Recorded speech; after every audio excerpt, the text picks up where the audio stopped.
Assalamualaikum warahmatullahi wabarakatuh. Perkenalkan, saya Bunga Pratiwi dengan NIM 2516040060. Di sini saya akan menceritakan tentang perkembangan sejarah dan peradaban Islam pada masa Abbasiyah. Periode dinasti Abbasiyah ditandai dengan dikalahkannya kekuasaan Umayyah yang berpusat di kota Damaskus atau Syria oleh Abdul Abbas As-Saffah dari keturunan Abbas bin Abdul Muthalib, atau salah satu seorang dari paman Nabi Muhammad SAW. Kekuasaan dinasti Abbasiyah berlangsung dari tahun 750 sampai 1258 Masehi, atau sama dengan 509 tahun, dengan Baghdad, Irak sebagai pusat kekhalifahannya. Ada 5 periode pada masa pemerintahan Abbasiyah.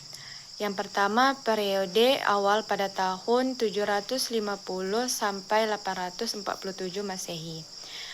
Pada periode pertama, pemerintah Bani Abbasiyah mencapai masa keemasannya. Secara politis, para khalifah betul-betul tokoh yang kuat dan merupakan pusat kekuasaan politik dan agama. Di sisi lain, kemakmuran masyarakat mencapai tingkat tertinggi. Periode ini berhasil menyiapkan landasan bagi perkembangan filsafat dan ilmu pengetahuan dalam Islam. Diam. Awas jangan di belakang kakak. Diam.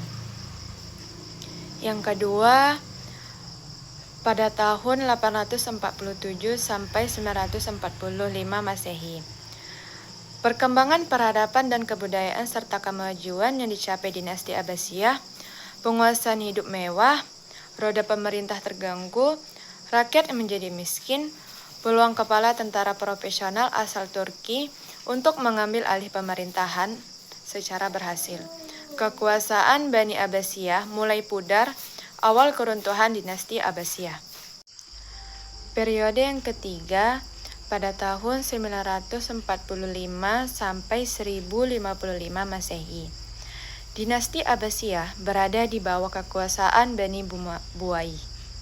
Keadaan khalifah lebih buruk dari sebelumnya, terutama karena Bani Buwayyah adalah penganut aliran Syiah. Meskipun demikian, dalam bidang ilmu pengetahuan dinasti Abbasiyah terus mengalami kemajuan ditandai dengan munculnya pemikir-pemikir besar. Bidang ekonomi, pertanian, dan perdagangan juga mengalami kemajuan ditandai dengan pembangunan masjid dan rumah sakit. Periode keempat pada tahun 1055 sampai dengan 1199. Ditandai dengan kekuasaan Bani Seljuk, ilmu pengetahuan juga berkembang pada periode ini. Ditandai dengan didirikannya Madrasah Nizamiyah dan Madrasah Hanifiyah di Baghdad.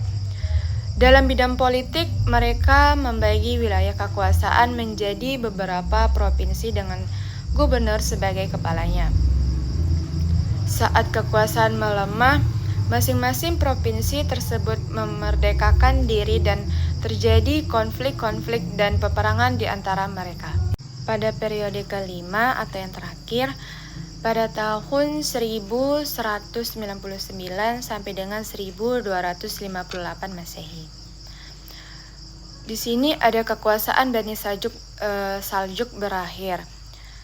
Pada periode ini, Khalifah Abbasiyah tidak lagi berada di bawah kekuasaan dinasti tertentu. Pada masa inilah tentara Mongol dan Tartar menyerang Baghdad. Baghdad dapat direbut dan dihancurkan tanpa perlawanan yang berarti.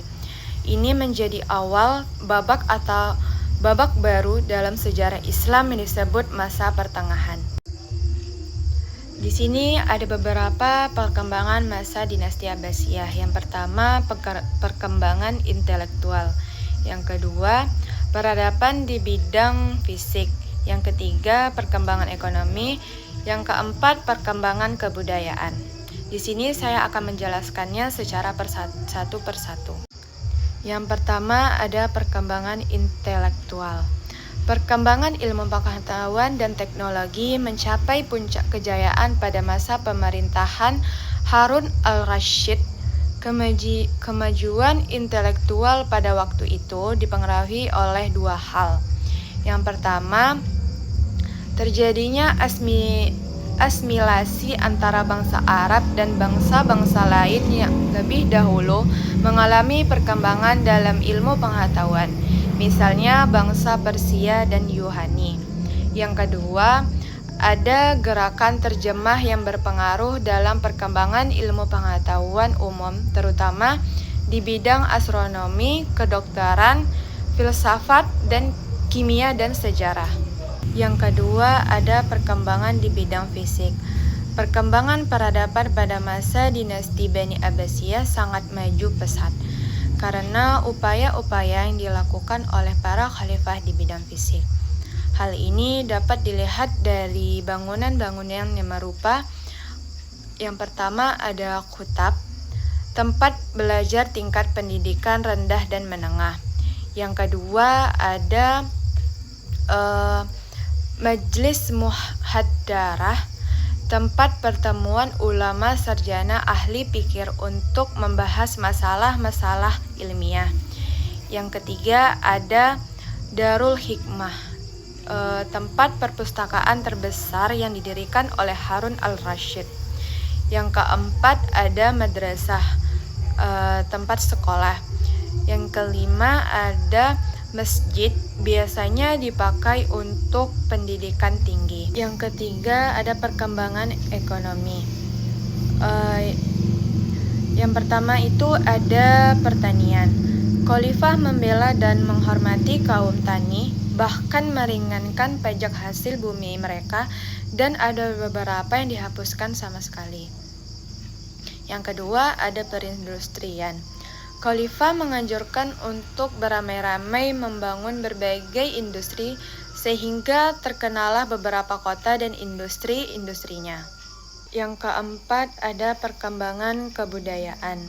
Dalam masa dinasti Abbasiyah, perkembangan 4 unsur kebudayaan yang mempengaruhi kehidupan akal atau rasio, yaitu kebudayaan Persia, kebudayaan Yunani, kebudayaan Hindi, dan kebudayaan Arab. Ada 2 faktor penyebab kemunduran dinasti Abbasiyah. Yang pertama ada faktor internal. Ada persaingan antar bangsa, kemerosotan ekonomi, konflik keagamaan, perkembangan peradaban dan kebudayaan. Yang kedua ada faktor eksternal. Perang salib yang berlangsung beberapa gelombang dan menelan banyak korban. Serangan tentara Mongol ke wilayah kekuasaan Islam.